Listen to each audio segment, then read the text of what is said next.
Hello everyone and welcome back to World War Sprue. Thank you for helping us hit 10 subscribers. As a thank you, we will be doing a World War II tank comparison video. If you've not yet subscribed, please do so you do not miss any more World War II tank content. Let's get right into it. First tank will be the Panzer III. This was Germany's workhorse from 1940 through 1943. It was equipped with a 37mm main gun and 2 to 3 medium machine guns. It had a crew of 5 and had good cross-country performance and a top speed of around 24 kilometers per hour. 30mm frontal plate did protect its crew very well. As you can see, it had a fairly large turret basket and spacious interior, so it could include a larger gun at a later time should it need to be upgunned. It was by no means impervious, as this picture shows. However, the Allies did have trouble knocking it out at longer ranges.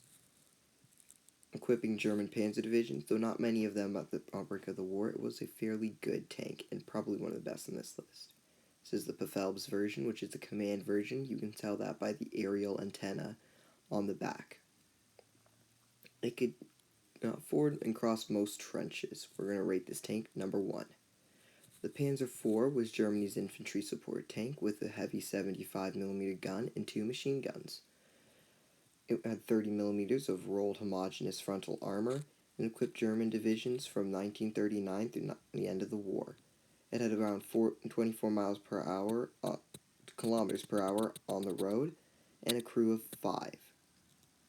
As you can see, it also had a large turret so that it could include a larger 75mm gun should the time to upgun come. Though it was by no means impervious to Allied armor, as this picture shows, it was fairly robust, and most Allied weapons had a hard time knocking it out, except at close ranges. This phenomenal piece is in the Australian Armour and Artillery Museum, and one of the best running ones left. It also had command versions, and its gun had very good performance against enemy vehicles. Now for one of the most controversial tanks of World War II, the 38T. Made by the Czechs and taken by the Germans, it had around 25mm of frontal armor, a 37mm high-velocity gun, and 2 machine guns. It had good off-road performance, around 28 kilometers per hour. Apologize for my American.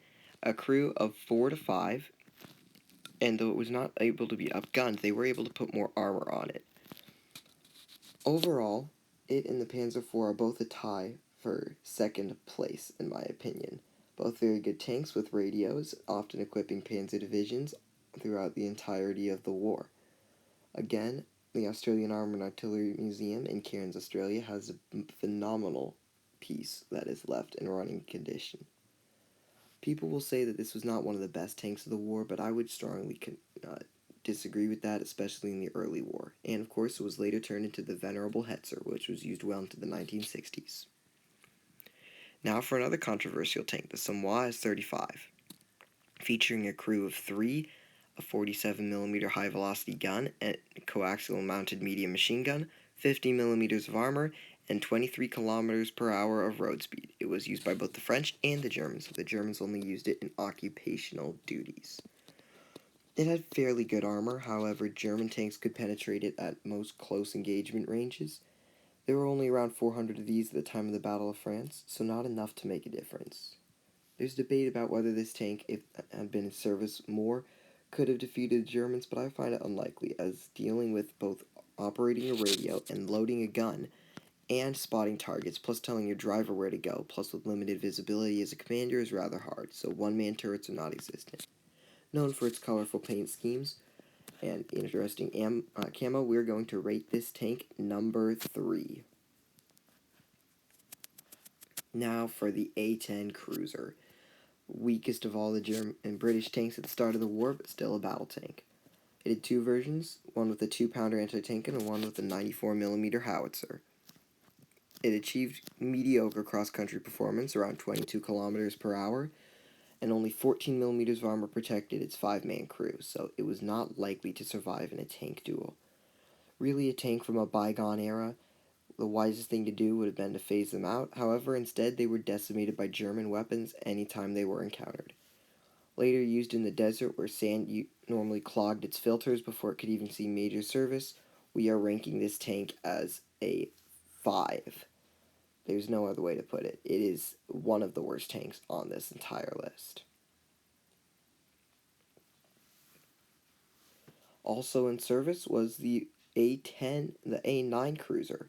The A10 Cruiser. The A10 Cruiser was similar to the A9, however had heavier armor, and more of them were close support versions with the heavy howitzer. The heavier armor, however, came at a cost and only achieving 14 kilometers per hour. Deplorable off-road performance, and its weak treads had a habit of breaking any time it drove on something other than soft, luscious grass. Its crew of 4 was almost always knocked out or taken prisoner. As this next picture shows, the Germans used a few of them, though I doubt they would have employed them on the front lines. They were knocked out in droves, and though they did achieve decent cross-country performance and good infantry support, the British tanks at the end of the war were just absolutely, completely, and utterly deplorable. Alright, thanks for watching this review on early war tanks. Again, if you want more World War II tank content, please leave a like, subscribe, and let us know down in the comments if you want to see anything else. Thanks, y'all. Bye.